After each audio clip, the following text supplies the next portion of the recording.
Welcome again to 1904 of the Media Wars 3 game.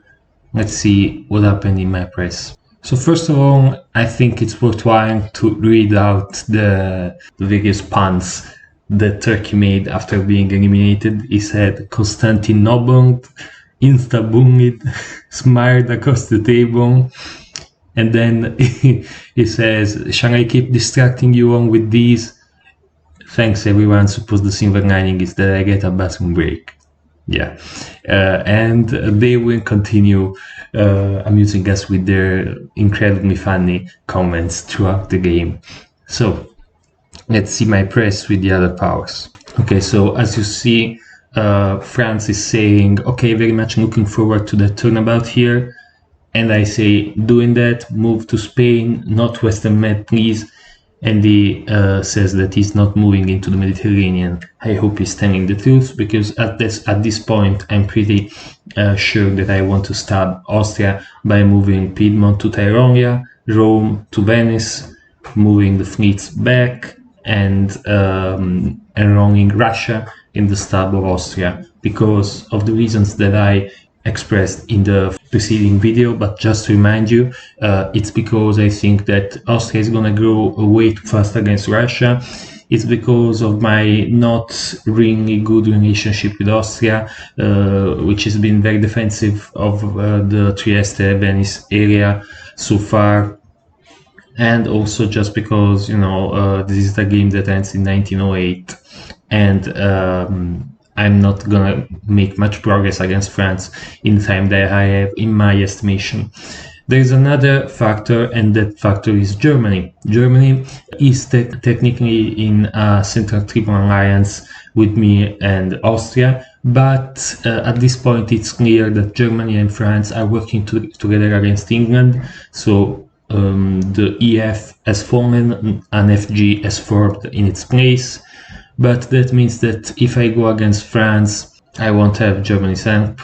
I will have maybe the help of a very weakened England. So I don't know. If Germany was on my side, maybe I would have continued against France. But seeing that, I don't think that's a viable strategy for me. I actually forgot in the preceding video that I had actually asked Germany if they were going to move to Burgundy, and they said that they were trying to negotiate support into Belgium. So now, in spring 1904, they say, interesting army build. My army is, you know, somewhat anti-Austrian, but I will try to spin it as a defensive measure to avoid being stabbed into Venice.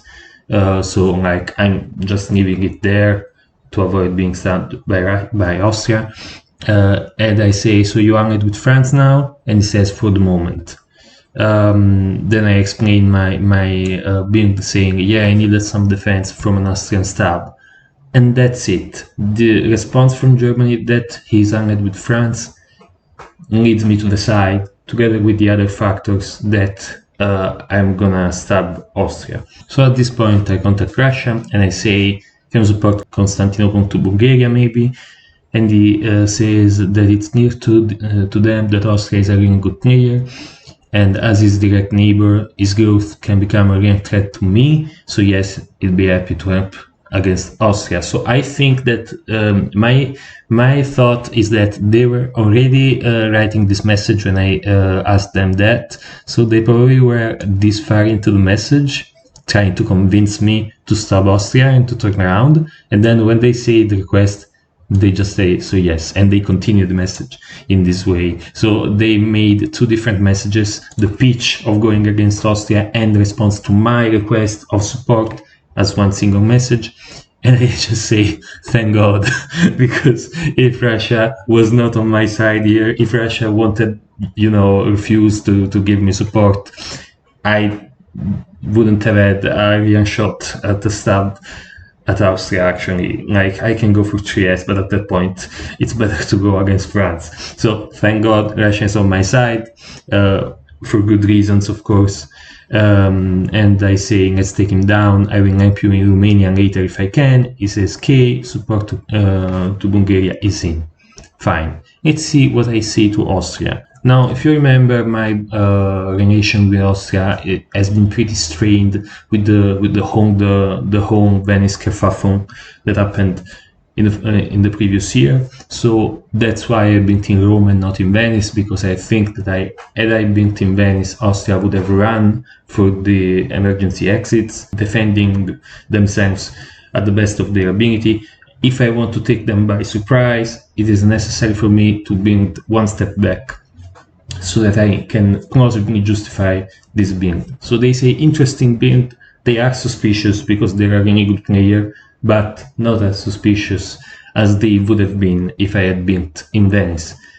And I say Army Rome not to upset you. He says reason, and I say I do need to build the defense just in case you were going to build in Trieste. He says okay. Piedmont could have ended that, but we will get over this. I mean, Piedmont could have ended that, but Piedmont is for attacking France, technically, as far as he's concerned. So if it being in Trieste, I can use Piedmont to keep attacking France, potentially, and use Rome to, for example, request a bounce. Also, there's another reason. Italy shouldn't build too many fleets. One of the mistakes that players make when playing Italy is building as many fleets as, I don't know, France or England. Italy has to have more fleets than other southern powers because Italy is the most naval one of the southern powers. It has to have control over the Mediterranean if Italy wants to have a chance at accomplishing something. But on the other hand, the south, the conquest of the southern and eastern part of the board relies much more on armies. If you analyze the board, Vienna, Budapest, Serbia, Warsaw, and Moscow are all landlocked regions, and they're all in the south. And the other regions are not landlocked, but they require a major army force to conquer them, like Trieste, for example. It can help to have a fleet in Adriatic to conquer Trieste, but you also need armies in Tyrolia and Venice and so on. So when you're Italy, you should build a fleet in Naples in 1902, but after that, you can start also churning out armies depending on the need. And if you don't, you may be able to do some damage to Turkey and France and maybe even take Greece, but Austria will be basically untouchable to you because you don't have the armies to invade them. So this is another reason in Vienna. I say that Piedmont is needed in France, and he says that it's difficult when we can chat in builds. We should confirm builds before turns in case. And I just, that's true, but I didn't talk about the build explicitly for this reason. So I say, all right, I didn't build in Venice just to avoid upsetting you. And he says, me too in Vienna. So how do you get you into Ankara? Honestly, I don't see any way. Ankara is off limits in this kind of situation. I would need an army. Smyrna, a fleet is useless. So yeah, he's saying this to keep me on side, but we both know that there's no way. And Russia would need to disband the Black Sea maybe, but they won't. Then he says, what if you take Greece? As you live with Smyrna, and I move to Constantinople. And I say, all right, yeah, let's do it. And he says, this moves Constantinople to Smyrna, Smyrna to Aegean, Aegean to Constantinople, and Bulgaria supports Bulgaria-Constantinople. This doesn't make any sense. He meant Aegean-Constantinople, I think. And I say, all right, yeah, let's do it. Confirmed also allows Smyrna to get into France faster. Okay, so I accepted these kind of moves because I just needed to say yes, because I'm actually going to stab Austria. They're going to take Constantinople while I have no guarantee that I can actually take Greece. This is not a good sign at all. Maybe they're actually trying to stab me as well. So no. Because if they take Constantinople with the fleet and then I back up, then I have one unit bordering Greece, and they can just stop me from taking Greece, and they've just taken Constantinople from me. So no, that's not a good idea, and I don't know. No, I'm not convinced, but at this point I was so set on attacking Austria that I didn't even bother analyzing their proposal. I just said yes, just to say yes. And then I inputted my moves, which are Piedmont to Tyronia, Rome to Venice, Tunis to Ionian Sea, Lyon to Tyrrhenian Sea, Constantinople moves to Bulgaria supported by Black Sea, and I also moved Smyrna to Constantinople to bounce out the Aegean that we move here. This might work if Austria doesn't support Bulgaria. I hope that it doesn't. If not, it's a real mess. But I hope that I have the element of surprise on my side. Let's see what happens. So I did have the element of surprise because even though Austria was extremely suspicious of me, they didn't defend at all. I think that I fooled them. They believed that I was going to do what they told me to do. So I bounced them out in Constantinople when taking Bulgaria and positioning to attack with a force of 2 on Trieste. They did fail to move into Ukraine, and while it would have been bad for Russia if they were into Ukraine, it would have been good for me because then I would have an easier time taking Trieste, because then they couldn't defend Trieste and Serbia at the same time. So they have some defensive prospects. And after the retreat into Greece, in the north, we'll see that Germany and Russia are continuing attacking England, and France is positioning. It was defending against a possible attack from me, but I have no doubt that they will continue attacking England after this. So England seems to be on their way out, like Turkey. So let's see the press. First of all, let's see the result of my decision to turn around and not attack France on the powers bordering France. England, of course, is upset. They say, I gave you a pretty big opening distracting the French forces, but they didn't tell me that they were gonna do that. Thanks to Captain Meme's video about this game, I now know that England was threatening to suicide into them at this point, and that was leading France to defend more against England and less against me than they would have wanted to.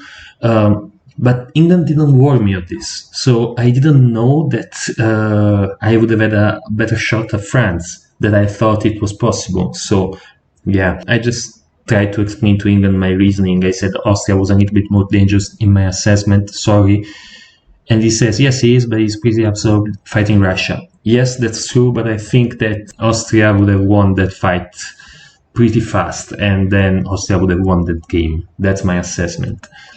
With France, of course, I will receive many thanks for my move. He says, thank you, and I just say, no problem, it was the right move. And then I have a moment of self-doubt, and I say, at least I hope it was, because I'm not actually sure if it was. Like, the problem with diplomacy is that even experienced players can disagree on moves, and this is enhanced by the fact that players have an agenda. France has every reason to tell me to attack Austria, even if it's not the right move. England and Austria, for example, have every reason to tell me to attack France, even if it's not the right move. I had to judge with my own reason, and I thought that one move was better than the other. But I can't predict the future. Maybe if I had attacked France, I don't know, it wouldn't go better or way worse. I don't know. So that's France. Let's see what Germany says. Germany just says kaboom, which means that they're not really interested in helping Austria out. Like, if they really wanted to go for a central tribune, one, they wouldn't have allied with France after France was attacked by me and France had stabbed England, and two, they would be more disappointed in my move rather than just enjoying the chaos that I just caused. And I just say, if you want to come take some, feel free, because at this point I ring it out that they win. But if Germany comes for Vienna or something, I'm just happy that Austria is in trouble, because at this point Austria can actually defend themselves pretty one. I think they have a shot at defending themselves. They're the stronger one between me, them, and Russia, but they're 2-on-1. So now I'm thinking about tactics. I'm in Bulgaria, yes, and Bulgaria is surrounded by 3 units. Bulgaria is infamous for being the graveyard of a lot of armies and fleets because it's so surrounded by centers that are usually occupied by units that usually a lot of units get destroyed there. Austria can pretty much guarantee to take Bulgaria with many moves, but I can try to. My idea is to use Bulgaria to move to Greece, supported by Ionian. That can be countered, but I don't think that the way to counter it is either by supporting Greece and then using another 2 units to take Bulgaria, or just to move Greece to Bulgaria, supported by Aegean, for example. That would be the best move to make against my orders. But I don't think they win. Also, you have to consider that I only have 5 minutes to talk with people and try to find the best plan. So I think this is the best plan for Bulgaria. This means that I have to defend Smyrna and Constantinople just with that 1 fleet in Smyrna. And that's a guess, because if I move to Constantinople, Aegean could move to Smyrna. If I don't move, Aegean could move to Constantinople. So I think, you know what, it's better if Russia and I bounce in Constantinople, so I guarantee, more or less, that Constantinople isn't taken from me, and I also retain Smyrna. And I have a shot at taking Greece because I'm losing Bulgaria for sure, and I also try to take Trieste, even though it's a lot more likely that I won't ever get Trieste from Vienna, from Austria in this position, because they have a lot of units to defend it. So I say proposal now, and Russia congratulates me on my moves, and this says I'm withdrawing from Turkey so I can focus on Austria and so that you know that I'm no threat to you.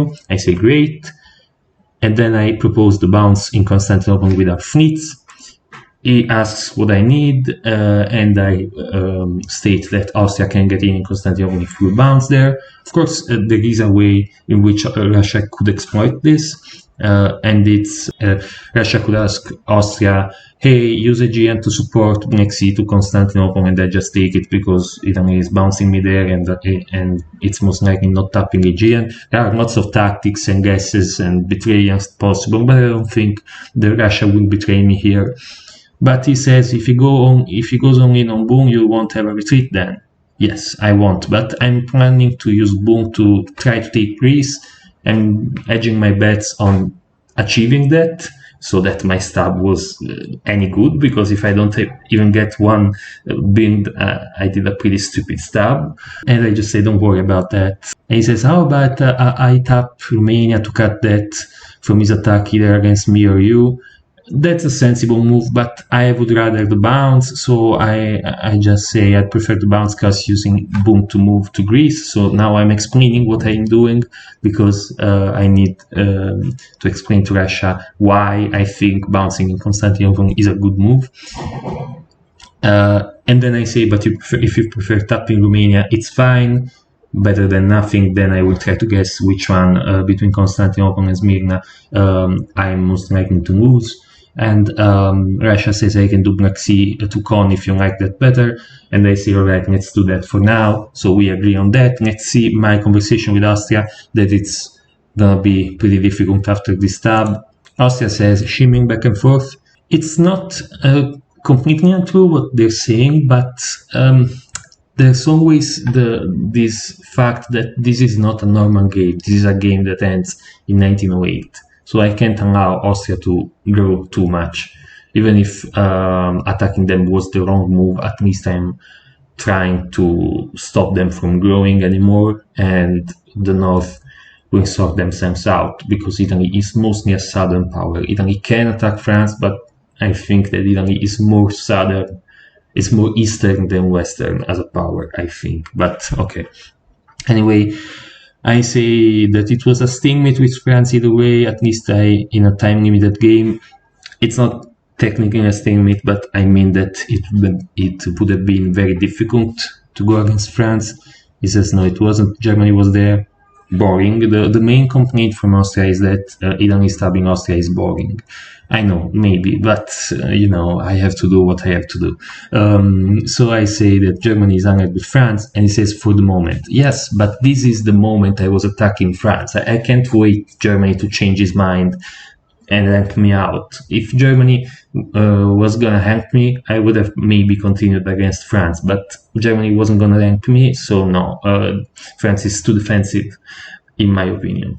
So my plan is to move Smyrna to Constantinople, expecting to be bounced by Black Sea, and protecting Constantinople and Smyrna at the same time. I'm gonna use Bulgaria to move to Greece, supported by Ionian. It can be blocked, but I hope that it won't be blocked, that I'm guessing right and gaining a center against Austria. I'm also using Tyronia and Venice to attack Trieste. I completely expect that to be bounced by the units in Venice and Budapest. I'm not really sure what the Russian moves are gonna be, except the move from Black Sea, which I expect to be a move to Constantinople. I hope that Russia makes some manner of progress against Austria so that we can squeeze him between us. Let's see. So the turn went very well, I have to say. Russia retreated Armenia to Sevastopol, supporting themselves to Ukraine, so they have a line, Warsaw, Ukraine, Sevastopol, that can now push south into Galicia and Romania against Austria. That's great. I'm also Austria tried to take Smyrna, but thanks to my bounce with Russia in Constantinople, I retained Smyrna and Constantinople. And since Austria tried to take Bulgaria from Romania, expecting to lose Romania because they expected that Russia was going to try to attack Romania as Russia wanted, my move ended up working, because I take Greece, even though I lose Bulgaria, but Bulgaria was never mine to begin with. So basically, in this tab, I gain Greece. It's not much, but it's a start. It's 1 dot plus position, which is what I need. Also, Russia. Maybe if Russia had moved to Romania, they would have gained Romania. So we have to say that Russia would have had much more to gain not bouncing me in Constantinople, but I'm happy that he showed friendship towards me by doing what I asked. So yeah, I'm obviously gonna bring another army. I need armies to attack Austria. The 2 armies that I have in Venice and Tyronia and the 1 in Greece are not sufficient to do a concentrated attack. I want to take Trieste, maybe move to Bohemia, something like that. Spoiler alert, my move to Bohemia, which will come into the future, will be crucial to this game. So yeah, I decided to bring an army in Rome, and that's exactly what I do. The retreat in Albania from Austria, and I bring the Rome. Austria, as expected, is destroying the units bordering Russia, because Austria now wants to take revenge on me. Of course, I'm the one who stabbed Austria while Russia was the one defending. So Austria just wants to... Also, at this moment, Russia is weaker than me by a significant margin, so it makes sense. And we're actually the only one building and destroying. The rest of the board was pretty much a stalemate. Let's see what happened in the north, just out of curiosity, because of course I wasn't really focusing too much on that front. This year I see that Germany took Sweden from England, but England took Denmark from Germany, so nothing changed. Okay, so this was 1904, and it was, in my opinion, the most eventful year of the game. A different decision by me, not to attack, not to turn around against Austria, and keeping the attack against France, could have made the game a lot different. I don't know, in this alternate timeline, what would have happened in that case, but this is the choice I made, and now I have to deal with those consequences. That said, see you in 1905. We reached the halfway mark of this game.